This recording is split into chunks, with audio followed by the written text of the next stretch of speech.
Soyez les bienvenus à ce rendez-vous d'information. Voici les titres sommaires de ce journal. Le Premier ministre reçoit le soutien et les encouragements des sénateurs du RHDP. Un témoignage rendu à Ahmed Bakayoko au cours d'une rencontre, c'est la deuxième du genre, entre le Premier ministre et un groupe de parlementaires du RHDP.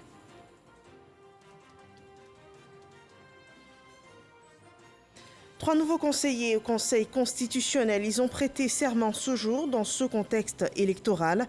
Ils s'engagent à agir avec sagesse et discrétion. Leurs prédécesseurs ont été distingués lors d'une cérémonie d'hommage marquant la fin de leur mandat.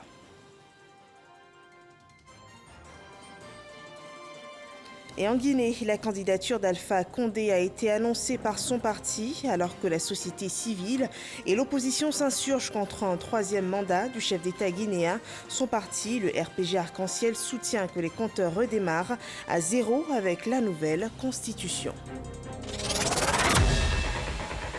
Bienvenue dans ce 23h. On vous l'annonçait dans les titres, les sénateurs du groupe de parlementaires RHDP se sont entretenus avec le Premier ministre Ahmed Bakayoko. Ces derniers lui ont témoigné leur soutien pour la réussite de sa nouvelle mission à la primature. C'est la deuxième rencontre du genre avec les parlementaires après celle avec les députés RHDP, suivant ce compte-rendu de Mahama Traoré. Dès son retour de l'intérieur du pays où il était en mission d'apaisement, Ahmed Bakayoko reçoit les sénateurs RHDP du Sénat. Une prise de contact entre le Premier ministre et les membres de la deuxième chambre du Parlement créée en 2018. Le féliciter pour toutes ces tournées qu'il a entreprises, à peine assis dans ce fauteuil, pour ramener la paix et la quiétude dans notre pays. Il n'est point superflu de rappeler qu'il est l'un des pères de la décentralisation et que les attributions du Sénat sont aussi les nôtres, et le féliciter pour la grande tâche que M. le Président lui a confiée. C'est un homme à qui nous avons beaucoup confiance et qui a fait beaucoup de travail au ministère de l'Intérieur, au ministère de la Défense. Et nous savons qu'il va réussir pleinement sa mission. 3 ans après sa création, le Sénat est devenu, selon Ahmed Bakayoko, l'un des leviers essentiels pour l'avancée de la démocratie en Côte d'Ivoire. Nous sommes rassurés quand un texte a passé l'étape du Conseil de gouvernement, du Conseil des ministres, de l'Assemblée nationale et enfin du Sénat. Il y a bien de chances que ce texte-là aille dans la bonne direction au service du bien-être des populations. Je veux m'engager en tout cas à vos côtés à ce que nous ayons une bonne relation de confiance. Le Premier ministre s'est aussi engagé à œuvrer à l'amélioration des conditions de travail des sénateurs. 3 nouveaux conseillers intègrent le Conseil constitutionnel. Le mandat de leurs prédécesseurs arrivant à expiration, ils ont prêté serment au siège de l'institution ce mardi.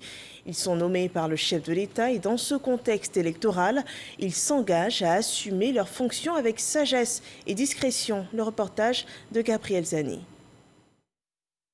3 nouveaux conseillers constitutionnels font leur entrée dans le carré de l'équipe du Conseil constitutionnel. Ici, ils prêtent serment sur la Constitution. Je m'engage à bien et fidèlement remplir ma fonction, à l'exercer en toute indépendance et en toute impartialité, dans le respect de la Constitution. Nommé par le président de la République le 18 juin dernier, ce qui est en soi un gage de confiance, ces impétrants prennent fonction ce 1er septembre. Habituellement, lorsque la date de fin de mandat des conseillers sortants et celle d'entrée en fonction des entrants sont très voisines, les premiers prêtent leur toge aux seconds. En raison de la pandémie de la Covid-19, le principe de précaution a commandé d'éviter toute prise de risque sanitaire pouvant résulter du prêt des vêtements à autrui. Le coronavirus modifie beaucoup d'habitudes, mais pas le nombre de conseillers constitutionnels. La haute juridiction constitutionnelle a toujours compté 6 membres et le prestige d'être conseiller constitutionnel n'est pas donné à qui il veut. L'on observe ces temps derniers une tendance à s'en remettre à l'interprétation du Conseil constitutionnel. Et ce Conseil constitutionnel-là, c'est vous, c'est nous. Vous faites donc désormais partie de ceux à qui reviendra la lourde charge de dresser la liste définitive des candidats à l'élection présidentielle du 31 octobre 2020 et d'en proclamer les résultats définitifs. Mais vos pédigris respectifs me rassurent quant à l'accomplissement harmonieux et serein de votre mission. Leur mission, ils l'accompliront en toute responsabilité. Ce que nous souhaitons, c'est de pouvoir prendre des décisions qui pourraient être celles comprises par tout le peuple qui attend. Un sentiment de lourde responsabilité eu égard aux enjeux parce que nous avons une boussole. Et cette boussole, c'est la Constitution, c'est la loi suprême. Ces 3 conseillers entrant ont tous le droit de réserve sur les questions juridiques, politiques et sociales, même à titre privé. Cela a été le cas pendant 6 ans pour ces 3 autres vétérans de droit, Nato Cissé, Emmanuel Assi, Geneviève Kwame, conseillers au Conseil constitutionnel, aujourd'hui en fin de mandat, décorés pour les bons et loyaux services. Au nom du président de la République et en vertu des pouvoirs qui nous sont conférés, nous vous faisons commandeur de l'ordre national. La médaille qu'ils reçoivent signifie pour eux bien plus qu'une distinction, c'est un couronnement. Pendant 6 ans, nous avons eu le bonheur de pratiquer la justice constitutionnelle au service de notre pays. Nous souhaitons que l'aventure survive grâce à la vitalité et à la cohésion qui inspire tous les rouages de cette maison qui est et restera la nôtre. Les conseillers constitutionnels sont nommés pour un mandat de 6 ans non renouvelable. Et dans le même temps, à la BAD, le président réélu, le Dr Akinwumi Adesina, a été investi ce matin. Les chefs d'État, les gouverneurs et les parties prenantes externes ont participé par visioconférence à la cérémonie. C'était en direct d'Abidjan, siège de l'institution. Cheikh Koné rapporte la cérémonie.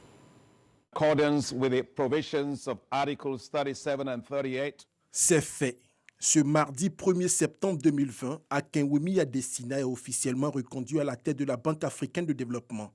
8e président de l'institution a prêté serment pour un 2e mandat depuis le Soudanais Mahmoud Berry en 1967. Un honneur que le père des I5 met sur le compte des performances réalisées les 5 années passées à la tête de la banque. Pendant cette période, nous avons eu 18 millions de personnes qui ont eu accès à l'électricité en Afrique. 141 millions de personnes qui ont eu l'accès aux technologies améliorées pour l'agriculture. Nous avons eu 101 millions de personnes qui ont eu accès au transport. Pour son nouveau mandat, Adesina entend se focaliser sur l'accélération de la promotion de l'emploi des jeunes sur le continent et du développement des infrastructures de qualité. Je sais que bon, c'est un peu difficile, tenant compte de la situation avec le coronavirus, mais je suis vraiment persuadé que l'Afrique va rebondir. Parce que l'Afrique est vraiment résiliente. Ce qu'il faut faire maintenant, c'est d'investir dans les choses qui sont vraiment très critiques. On va soutenir la création des banques, qui seront les banques pour les jeunes, spécifiquement juste pour les jeunes. Pays hôte de ces assemblées, la Côte d'Ivoire se réjouit de cette réélection, gage de la stabilité de l'institution. Le président de l'institution qui vient d'être réélu de façon éclatante a fait un discours à la fois enthousiaste, mais également prometteur, qui augure de ce que les défis futurs que l'Afrique a à relever, des défis qui sont nés à la fois de la Covid, qui sont nés également, on va dire, des mutations que connaît notre monde, mais également de certaines réalités qu'il va falloir intégrer, notamment donc les conditions dans lesquelles nos pays vont sur les marchés financiers lever les ressources nécessaires donc à leur développement. Malgré une année électorale mouvementée au sein de la banque avec l'affaire des lanceurs d'alerte, la BAD a maintenu son triple A de l'agence de notation Standard & Poor's. La banque va réaliser pour les 10 ans à venir sa 7e augmentation de capital de 115 milliards de dollars, soit plus de 63 000 milliards de francs CFA. Un record dans l'histoire de l'institution. Nous passons à un autre sujet à présent. Ce soir, nous vous proposons un focus sur le phénomène des disparitions forcées, un crime contre l'humanité, selon le statut de Rome de la Cour pénale internationale et la Convention internationale pour la protection de toutes les personnes contre les disparitions forcées. Ce phénomène touche malheureusement la Côte d'Ivoire. De nombreuses familles restent sans nouvelles de leurs proches, une situation qui suscite bien des interrogations sur le sort de ces derniers. Mais vous allez le voir, l'espoir demeure encore. C'est une enquête d'Éric Goré. Les cas de disparition forcée il y en a eu en Côte d'Ivoire, dont le plus illustre reste le journaliste Guy-André Kiffé, disparu forcé depuis 2004. 16 ans après, ni sa famille, encore moins ses collègues, n'ont aucune nouvelle de lui. Ce qui représente un crime contre l'humanité, selon la présidente du Conseil national des droits de l'homme. La disparition forcée est considérée comme un crime contre l'humanité. Vous avez également la Convention des Nations Unies sur la protection des personnes contre les disparitions forcées. Et dans ce texte, la disparition forcée est considérée comme l'arrestation, la détention, l'enlèvement ou toute autre forme de privation de liberté. En Côte d'Ivoire, des milliers de familles ont enregistré des cas de disparition forcée. Pour le représentant des victimes, ces disparitions forcées sont liées aux conflits électoraux. À chaque fois qu'il y a des violences sociopolitiques, particulièrement armées, il y a des cas de disparition qui se font connaître. Selon le docteur Chryso Herman, criminologue, les disparitions forcées ne sont pas forcément liées à la politique. Il y a la dimension criminelle proprement dite. Vous avez des enlèvements dans des domiciles et bien d'autres formes d'enlèvement qui ont cours dans notre pays. Les forces de défense et de sécurité doivent s'impliquer efficacement pour protéger les populations en tout lieu et en toutes circonstances. Ils ne doivent pas se rendre coupables de ce phénomène, selon Ange Kessi, commissaire du gouvernement. Il faut faire en sorte que les forces de l'ordre ne violent pas les droits humains. Parce que lorsque vous violez les droits humains, le tribunal militaire ne vous pardonnera pas du tout. Nous serons intraitables. Surtout avec ces événements qui arrivent, avec la période électorale, n'ont pas du tout toléré les violations des droits de l'homme. Arriver à faire témoigner les parents des victimes n'est pas chose aisée. Mon neveu, lui, il regardait la télévision et on l'a pris. On ne sait pas qui est qui, parce que c'était dans le temps de la guerre. On ne sait pas qui est qui. On l'a pris jusqu'à aujourd'hui, on ne l'a pas vu. Comment votre neveu s'appelait? Il s'appelait Otia, il avait 20 ans. Malik est porté disparu depuis le 24 avril 2011 pendant la crise post-électorale. Il était âgé de 15 ans. Il était élève à l'MPT en classe de 3e. Mon fils était le major de sa promotion. Malik, comme je l'ai dit, était un enfant très brillant. Il a réussi facilement au concours d'entrée à l'MPT. Et depuis qu'il est rentré, il était le major de sa promotion. À tel point qu'il attirait la sympathie des autres. Il était très attachant. Ouais. J'évite de parler au passé parce que je me dis que mon enfant a gardé ses qualités. Il faut qu'il reste le même que j'ai connu. Nous avons cherché partout, avec l'aide de mes parents, de mes beaux-parents, des amis, même des voisins. C'est en vain, finalement, qu'on ne l'a pas retrouvé. L'idée m'est venue d'imprimer, de faire graver sur le sol « Bienvenue ». Parce que je me dis, le jour que Malik sera là, puisque je suis convaincu qu'il sera là, je me dis, le jour qu'il viendra, je vais lui faire admirer cet espace. Et je lui ai déjà dédié cet espace d'ailleurs, et je l'ai nommé Espace Malik. Plusieurs conséquences sont liées à cette situation. Une personne avec qui vous avez l'habitude de vivre, qui vous quitte brutalement, sans que vous ne sachiez où elle est partie, l'affection reste matérielle, car bien souvent, la plupart des disparus forcés étaient les seuls soutiens de leur famille parfois.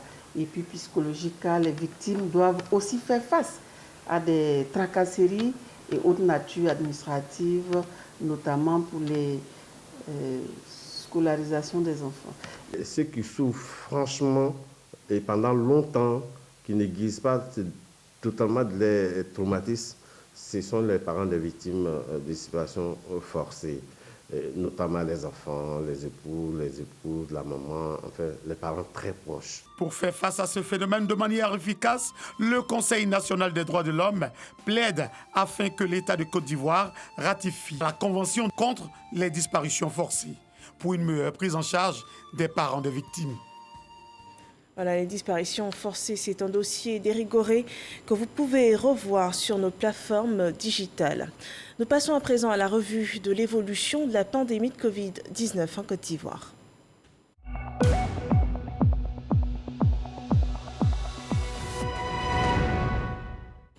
Ce mardi 1er septembre 2020, 36 nouveaux cas de Covid-19 et 115 nouvelles guérisons sont annoncées par le ministère de la Santé et de l'Hygiène publique. À cette date, la Côte d'Ivoire compte ainsi 18 103 cas confirmés, dont 16 814 personnes guéries, 117 décès et encore 1172 cas actifs. La pratique des gestes barrières reste vivement conseillée pour rompre la chaîne de contamination. Autre actualité, à présent, la région du Moronou s'apprête à recevoir le chef de l'État Alassane Ouattara. Il y sera du 9 au 12 septembre prochain à l'occasion d'une visite d'État dans la région. À quelques jours de cet événement, les populations de la commune d'Ara travaillent à embellir leur cité afin de lui réserver le meilleur accueil qui soit. Herman Niamia. Ara, département de la région du Moronou. Cette commune de 65 000 habitants s'apprête à recevoir un invité de marque. Il s'agit du président de la République Alassane Ouattara qui sera en visite d'État du 9 au 12 septembre prochain dans la région du Moronou. Dans les différents quartiers, des opérations de nettoyage sont en cours pour donner une image réluisante à la ville.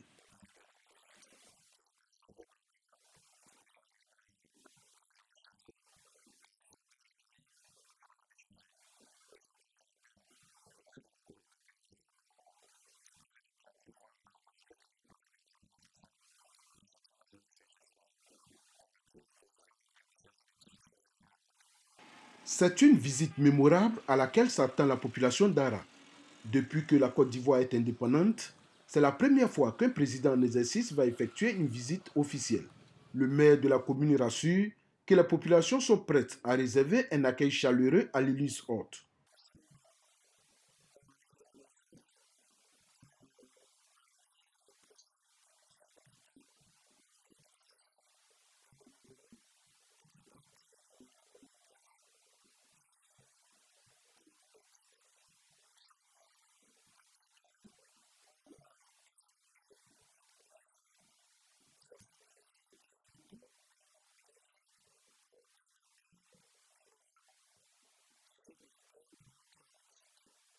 Pour l'arrivée du chef de l'État à Ara, selon le maire Aled Badounguessan, des actions d'envergure sont en cours afin de donner fière allure à la commune.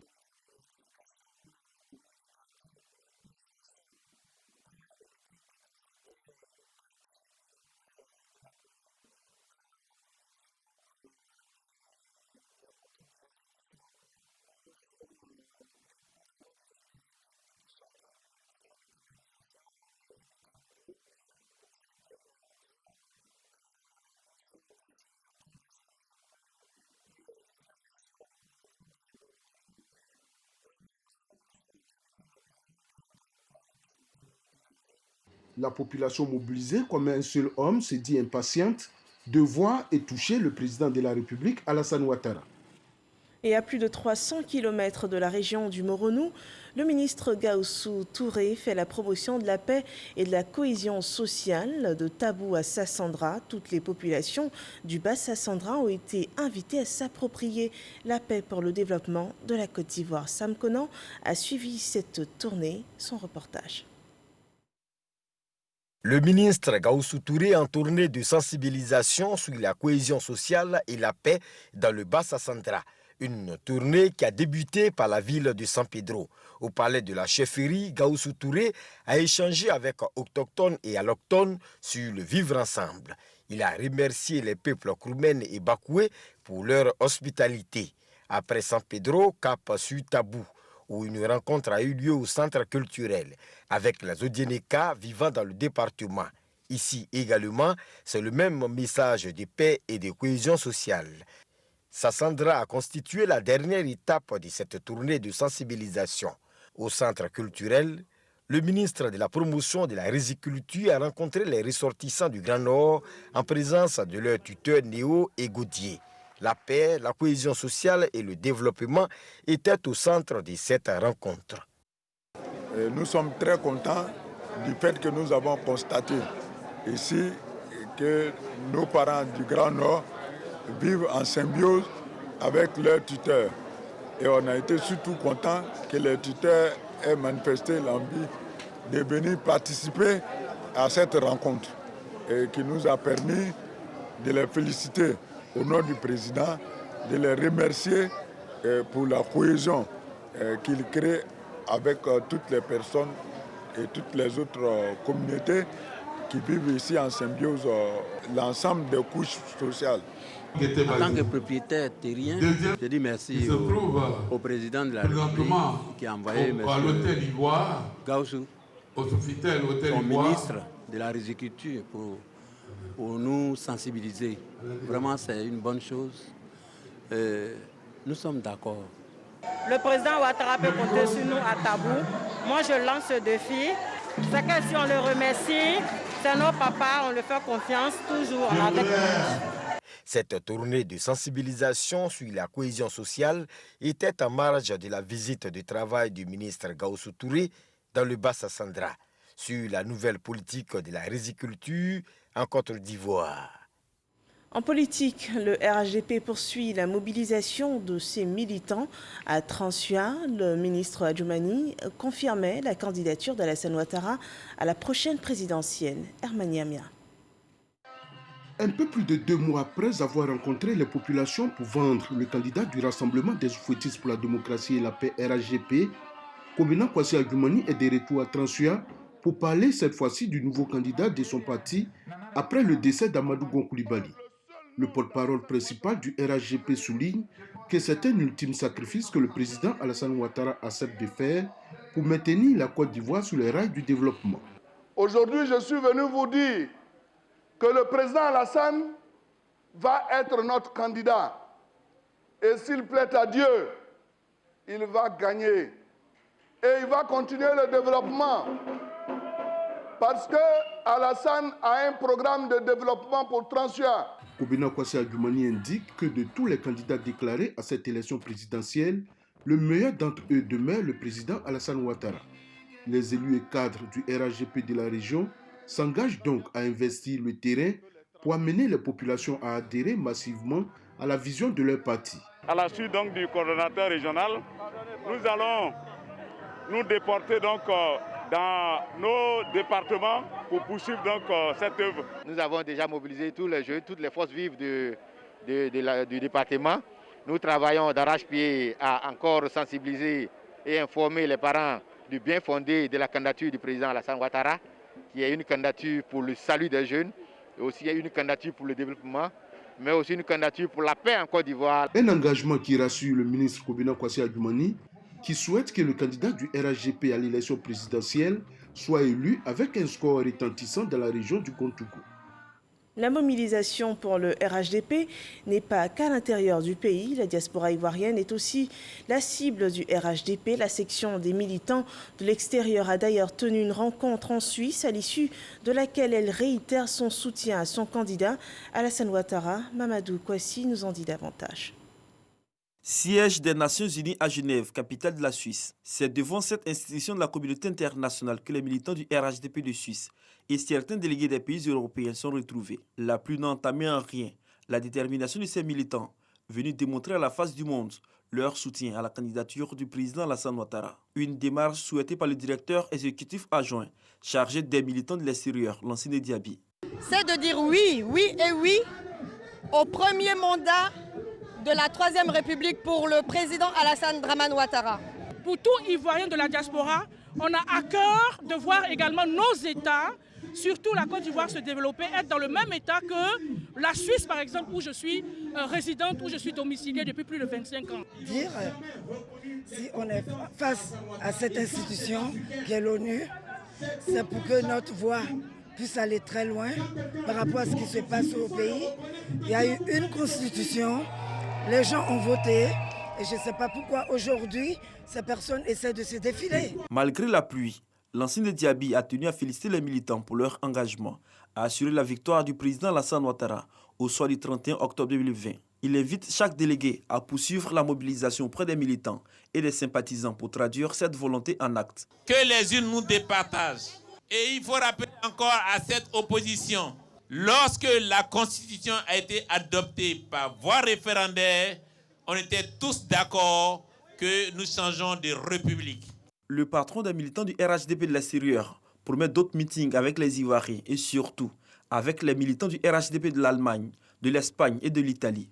Une démonstration de force de la marée orange en Europe pour soutenir davantage la candidature du président Alassane Ouattara pour la présidentielle de 2020. En Côte d'Ivoire, le compteur des dossiers de candidature pour l'élection présidentielle du 31 octobre prochain s'est arrêté la nuit dernière. Une quarantaine de personnalités auront fait acte de candidature. La journée d'hier fut particulièrement marquée par le passage à la CEI d'un grand nombre de prétendants au fauteuil présidentiel. Le parti Génération des peuples solidaires présentant la candidature de Guillaume Soro.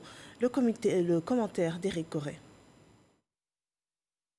Koné Aminata, membre de Génération des peuples solidaires, GPS, est allé déposer la candidature de Guillaume Soro. Malgré son absence sur la liste électorale, Guillaume Soro, hors du pays, a tenu à faire acte de candidature. Et cette mission a été bien remplie par sa représentante. Par cet acte, notre président nourrit fermement l'ambition d'accéder pacifiquement et par la vérité des urnes au pouvoir d'État, enfin notamment de contribuer pour de vrai à l'avènement d'une nouvelle Côte d'Ivoire et surtout dans l'union retrouvée de ses dignes filles et fils. Ce sont 45 candidats au total qui ont déposé leur candidature. Reste au Conseil constitutionnel de dresser la liste de ceux qui seront retenus selon le code électoral dans les prochains jours. Une autre personnalité a fait acte de candidature, Menguessan. Il souhaite être vecteur de paix en Côte d'Ivoire. Éric Goré rapporte ses motivations. Menguessan est l'un des rares candidats indépendants à avoir réuni tous les documents requis par la commission électorale indépendante CEI pour la présidentielle d'octobre. Ce professeur de lettres modernes dit vouloir diriger la Côte d'Ivoire autrement. Dans son projet de gouvernance, il a inscrit en priorité la paix et la cohésion sociale. Mais pour nous, cette candidature, nous la percevons comme une mission. Une mission pour répondre aux aspirations profondes du peuple ivoirien qui appelle de tous ses voeux l'avènement d'une ère nouvelle, une ère de véritable réconciliation, une ère de paix. Menguessan, qui a fourni un dossier complet, peut maintenant se donner les moyens pour affronter le terrain très bientôt. Et la liste des prétendants au fauteuil présidentiel compte plusieurs candidatures indépendantes, on l'a dit tout à l'heure. Et tout comme Menguessan, Serge Dibré a aussi déposé sa candidature. Sidonie Davila revient sur cet événement. Serge Dibré, candidat des 1000 volontaires, vient de faire officiellement acte de candidature. Cet ingénieur automaticien prône une candidature du renouveau dont il pose les premiers pas. Notre candidature est posée le dernier jour des dates de dépôt. Pour nous, c'est la fin d'un cycle. Les hommes politiques, les partis politiques ont posé la leur. Les acteurs du tourment du pays ont posé la leur. Maintenant, l'heure de l'apaisement a sonné. L'heure du renouveau a sonné et nous serons à cette hauteur-là de l'espérance des Ivoiriens. À 44 ans, Serge Dibré se présente comme un spécialiste des systèmes électroniques, un entrepreneur, un créateur et un inventeur qui se démarque, mais surtout l'homme engagé qui rêve d'un pays apaisé. Siaka Touré est aussi de ceux qui ont déposé leur dossier de candidature pour la présidentielle. C'était le dimanche dernier. Revenons sur ce moment avec Sidonie Davila. Siaka Touré, candidat du MDS, Mouvement démocratique et social, veut rebattre les cartes de la politique ivoirienne, d'où sa présence à la commission électorale indépendante pour le dépôt de sa candidature. Par rapport aux défis, par rapport aux espérances du peuple de Côte d'Ivoire, nous avons décidé de sortir de l'expectative que nous avons observée depuis 1990, parce que les enjeux sont grands. C'est donc un moment historique. pour notre parti. Et l'occasion donc m'est ainsi donnée de féliciter et de remercier tous nos militants. Le MDS a été créé depuis 1990, mais est resté longtemps en retrait de la vie politique. Le dépôt de la candidature de son président est un moment opportun pour Siaka Touré de faire connaître les actions du parti. Et nous poursuivons avec l'actualité à l'international à Conakry, en Guinée. L'actualité, c'est l'annonce de la candidature du président Alpha Condé à la prochaine présidentielle. Un autre mandat, le troisième, que vise le chef d'État guinéen et qui n'est pas tant encouragé par l'opposition qui prépare déjà ses actions pour protester. L'opposition et la société civile condamnent cette candidature et appellent à l'union sacrée contre ce troisième mandat d'Alpha Condé qui symboliserait un recul de la démocratie. Malgré tout cela, son parti défend logiquement cette candidature. C'est le dernier point de ce journal. Merci de nous avoir suivis. Rendez-vous demain pour d'autres nouvelles sur RTI1.